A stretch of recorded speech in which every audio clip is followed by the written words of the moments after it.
Court ने जिस application के ऊपर कैंसिलेशन ऑफ बेल की एप्लीकेशन के ऊपर जो नोटिस इश्यू की थी, उस ऑर्डर के अंदर जज साहब का डायरेक्शन था कि दोनों नवनीत कौर राणा और उसके हस्बैंड रवि राणा को कोर्ट में मौजूद रहना था।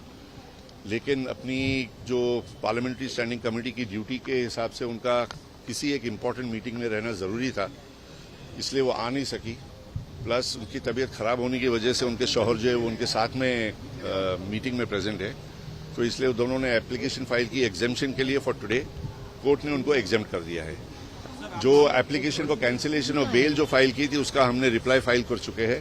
उस रिप्लाई के अंदर इन शॉर्ट सिर्फ इतना कहना चाहूंगा कि हमने ये क्लेम किया है कि there is no breach of condition of bell.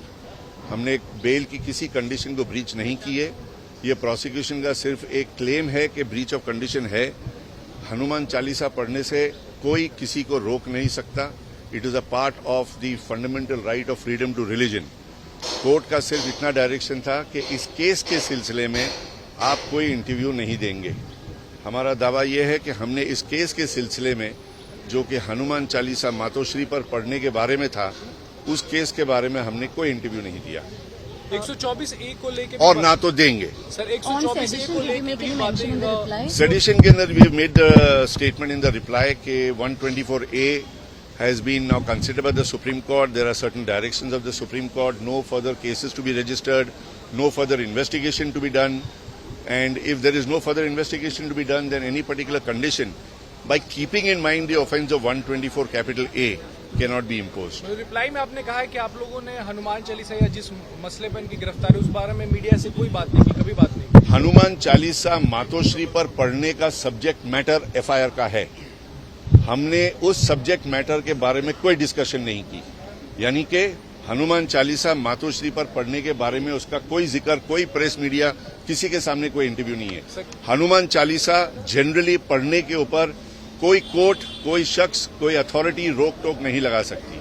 Court ने जो कंडीशन बेल की इम्पोज की है वो एक रीजनेबल कंडीशन है एक्सरसाइज ऑफ फंडामेंटल राइट के ऊपर कि केस के रिलेशन में आप कोई इंटरव्यू नहीं दोगे।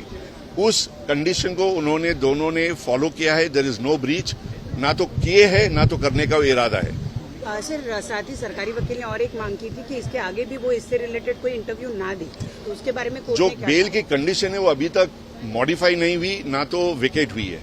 तो जो कंडीशन है कि इस केस के सिलसिले में आप कोई इंटरव्यू नहीं दोगे वो कंटिन्यू होगा, तो उसके लिए एक स्पेशल ऑर्डर की जरूरत थोड़ी है, डायरेक्शन की जरूरत थोड़ी है। That condition maintain. आज कोर्टामध्ये त्यांना मागच्या तारखेला नोटीस देऊन आज हजर राहायला सांगितलं होतं, परंतु ज्या वेळेला मी कोर्टात आलो तेव्हा मला कळलं की आम्हाला नोटीसची कॉपीच दिली नाही, कारण सुप्रीम कोर्टाने त्याच्यात 124A जे आहे ते अबेयन्समध्ये स्थगित ठेवलेलं आहे त्यामुळे। परंतु या केसमध्ये इतर सेक्शन्स सुद्धा असल्यामुळे आणि आरोपींनी जो शर्तींचा भंग केलेला आहे, अटी आणि शर्तीचा, त्याच्याशी त्यांना लावलेले जे सेक्शन्स आहे 124A त्याचा काहीही संबंध नसल्यामुळे त्याच्यावर आम्ही युक्तिवाद करण्यासाठी आज न्यायालयासमोर प्रार्थना केली। कारण नोटीस जरी लागली तरी नसली तरी आरोपींचे वकील आज न्यायालयात हजर होते, त्यामुळे आम्ही न्यायालयात सांगितलं की युक्तिवाद ऐकण्यास काहीही हरकत नाही। परंतु न्यायालयाने त्यांची उपस्थिती नोंद करून घेऊन आता युक्तिवादासाठी पुढची तारीख दिलेली आहे। आज एक ऍप्लिकेशन देखील त्यांनी दाखल केलेलं आहे जे कुणासोबत न आणण्याचं, सार्वजनिकरित्या ते न करण्याचं म्हटलेलं आहे। काय नाही, त्यांनी एक काहीतरी कागद आणलेले आहेत आणि मला पण त्यांनी विनंती केली की पोलिसांना सुद्धा ते द्यायचे नाहीत किंवा मीडियाला पण द्यायचे नाहीत। बोले ठीक आहे, आता ते जर कॉन्फिडेन्शियल असले तर मी सुद्धा बघू की नको विचार करतो। तुम्ही आणखी एक मागणी केली की त्यांना इथून पुढे इंटरव्ह्यू देण्यास मज्जाव करण्यात यावा, त्यावर कोर्ट काय म्हणाला? कारण कोर्टाने बरीच लांबची तारीख दिलेली आहे, 15 जून तारीख आता याच्यात ठेवलेली आहे। तोपर्यंत त्यांना जे काय चाललेलं आहे त्याच्यावर म्हणजे इतर ते प्रतिबंध थोडी आवश्यकता वाटते, म्हणून आम्ही एक कोर्टाला विनंती केली, पण कोर्ट म्हणते 15 जूनलाच काय ते बघू। 15 जूनला त्यांना स्वतः यावं लागेल की काय, याबाबत काय स्पष्टता दिली आहे का? कायद्याप्रमाणे त्यांना स्वतःला यावं लागेल।